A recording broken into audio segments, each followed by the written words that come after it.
Bloomberg Audio Studios. Podcasts, radio, news. The Stock Movers Report, your roundup of companies making moves in the stock market, harnessing the power of Bloomberg data. Let's get a sense of what's going on out there with those markets. We're joined by Christine Aquino, Bloomberg News. Christine, what are you looking at? Well, let's take a look at Apple, Paul. I mean, we got some early news before the open about a downgrade, but Apple shares, ticker AAPL, those are actually rebounding nicely now that the cash equity is open, and those shares up just 0.2% at the moment. So yes, earlier we did get a Jefferies downgrade. They downgraded the firm to underperform from hold. Really? And that is one of the few sell equivalent ratings on the Bloomberg system. Fewer than 7% of analysts have that sort of rating. So this is an outlier for sure.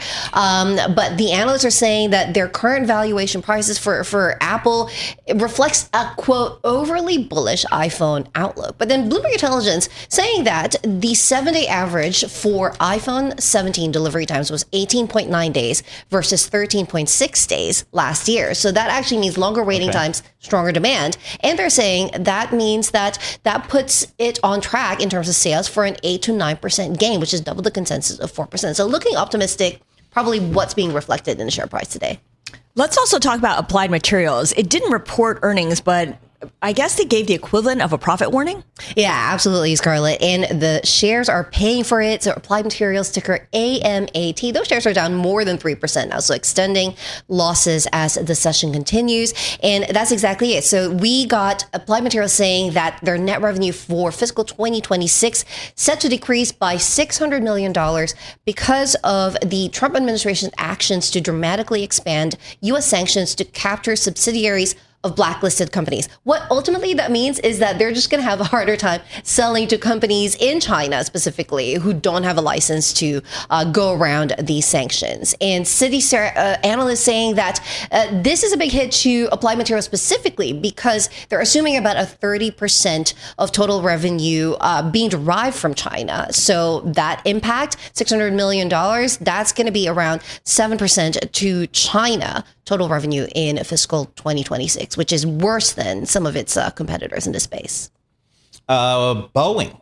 What's happening there? Not good things. 777. I didn't know we had a problem with the 777. I can't keep track. I know. Well, apparently we do. And we got this Bloomberg exclusive reported yesterday after close. So, and that's taking a little bit of a hit on the shares. Not too much, though. So ticker BA shares down just 0.2%. But the news doesn't sound good. So they're 777 slated to fly commercially for the first time in early 2027 now instead of next year. So Lufthansa was meant to be the launch customer for this aircraft, and they're already making plans for delays.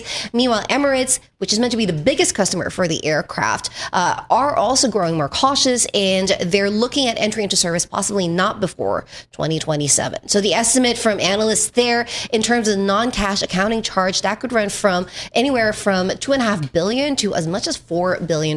So the press is negative. Executives have held meetings with major investors and are now working on damage control messaging. The Stock Movers Report from Bloomberg Radio. Check back with us throughout the day for the latest roundup of companies making news on Wall Street. And for the latest market-moving headlines, listen to Bloomberg Radio live. Catch us on YouTube, Bloomberg.com, and on Apple CarPlay and Android Auto with the Bloomberg Business app.